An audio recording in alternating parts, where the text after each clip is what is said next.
Let's draw a keyboard.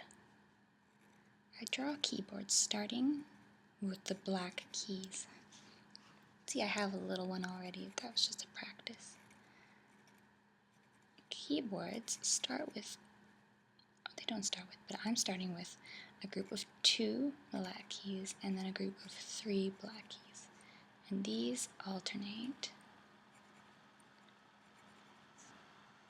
These groupings of black notes help us figure out which notes are which on a keyboard, on a piano, synthesizer,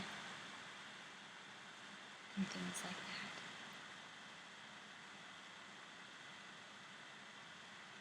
So, I'm just going to do one more group of 3, 2, 3. Now, to make the white keys on the piano, I like to draw a little line coming out of each of the black keys.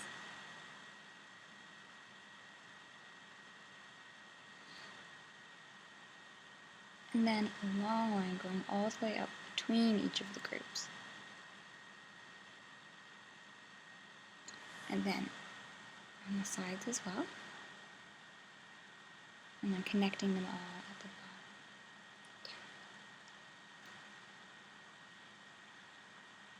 Oops, that was a little wonky.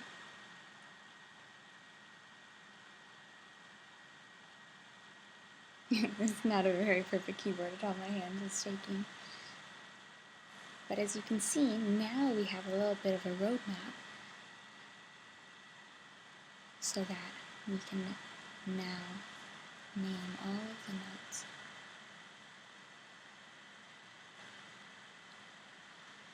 So I'm just going to put the letters of the alphabet that apply for notes in music are from A, G, to G, and we only go this far in our Western music.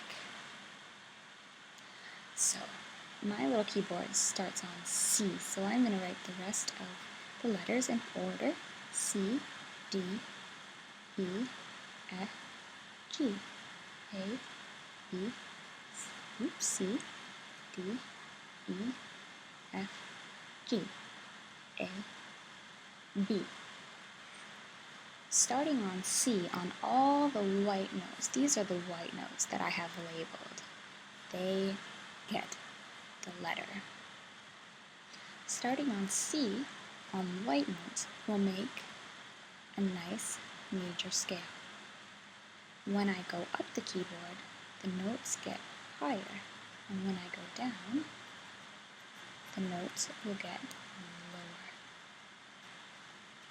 Now, I know so many people, I have so many students that say that they are tone deaf, and people are like, oh, I don't know music, I'm tone deaf. And you know, there are very few people in the world that are actually tone deaf. If you were tone deaf, when I spoke, it would sound like I was talking like this all monotone. But you do hear inflection in my voice when I speak. Sometimes it goes up and sometimes it goes down. With the piano keyboard, if we start on C, it would get higher, like C, D, E, F, G, A, B, C. And maybe you've played around on a keyboard before and it would sound something like that. Then if you start up here and go back down, C, B, A, G, F, E, D, C. So those are our notes on the keyboard, all of the white notes. And using this pattern of the black keys, you'll see that the letter C always lands on the left side of a group of 2. So here it is on the left side of a group of 2. And when we got to it again, there it is on the left side of a group of 2. Now we can keep going up or keep going down and it will always be the same. The same goes for all the other letters. They will have a spot relative to the black notes and it will always be the same. So now let's look at a music staff. Let's get some more ink.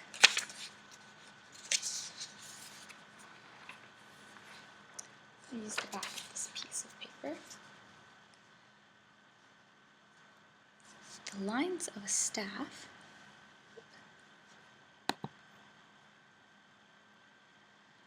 we have 5 lines, and on these 5 lines we can have notes that are on lines or in the space, on a line or in a space, etc., etc., all the way up. These notes would be ascending, going up, and then these notes would be coming down, starting high and coming down. So you can see by the direction. Just like on a piano, going to the right is going up, going to the left is going down. Now we use a couple of different symbols, and the most common ones for the piano are the treble clef, which looks like a fancy G, and the bass clef, which looks sort of like the letter F. You attach them together with a line and a bracket to create a grand staff, and this is what we write our piano music on, a grand staff.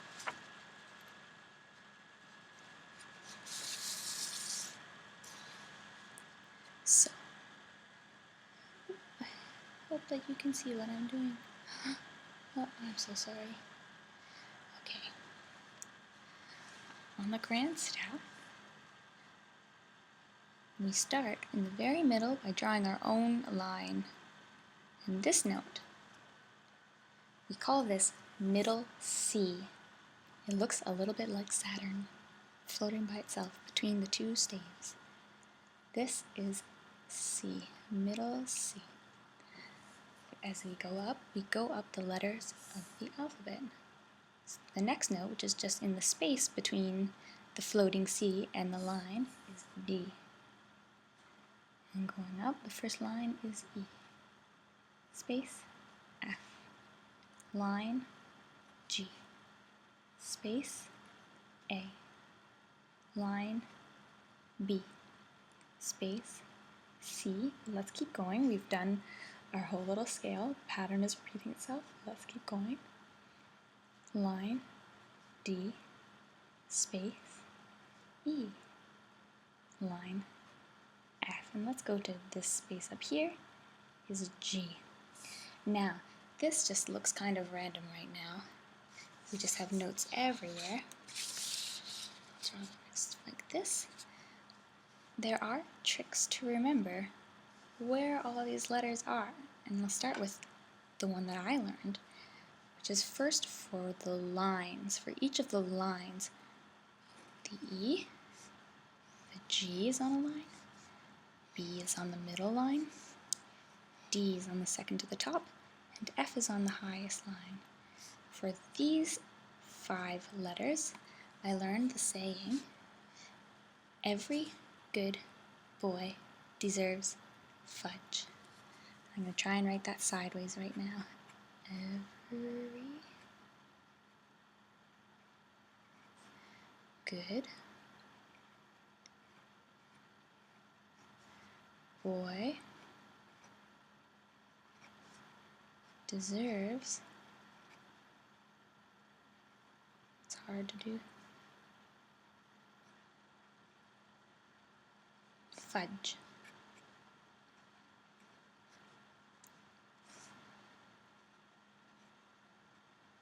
Now, I don't know if that's true. I think it might be. But that's how you remember the lines, starting from the lowest all the way up to the highest line. And I'll draw them again over here. Every good boy deserves fudge. For the spaces, we have to start here. The ones inside, we have F, A, C, E. Now this is almost easier to remember because it spells the word face. F, A, C, E. Face for the spaces. If you're in a space, you're probably face. If it's a line, it's every good boy deserves fudge. So using these, we can kind of figure out which notes go above and underneath the staff. And this is just for the treble clef. There are different rules that apply for the bass clef, but it's easy to remember that the line that's between these two dots, I'll draw it over here because it keeps going, the second from the top, is going to be F. And from there, you can figure out, this is F, this is G, G, A. And then same with below, below it would be E, D, C, B, A, G. There's a rhyme as well for the bass clef that goes, good boys deserve fudge always. And then for the spaces would be all cows eat grass. But let's not worry about that one today. Let's just look at the treble clef. So now that we have these notes, we can see them on the treble clef, and now we can read them on the piano keyboard. So if I drew a note here, just in the treble clef, say I want to go right here. This note is in a space, and so let's use our rhyme for the spaces, which is the word face. F is the first space, A is the second space, so this note is A. Now let's look at our keyboard and find where A is. So we have C, D, E, F, G, A. A is on the right in the middle of a group of 3. There it is. I'll do one more note in the treble clef. Let's look here.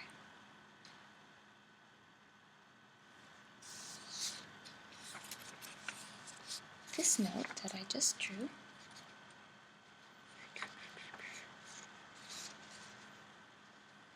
is on a line at the very top. So we have to say our rhyme starting from the bottom. Every good boy deserves fudge, fudge, F. This note is F. So let's look at our keyboard. Where is F? We have C, D, E, F. So this is an F. But let's put this in context. The last note we drew was an A, and it was low down, and the F that I drew was above it. So we need to find the next F up. A, B, C, D, E, F. So F is on the left of the group of 3. It's kind of like C's twin, because C is on the left of a group of 2. F is on the left of a group of 3. So that is the F. That is relatively higher than this A, F. And that's how we read notes on a staff. I hope that was informative and that you enjoyed it.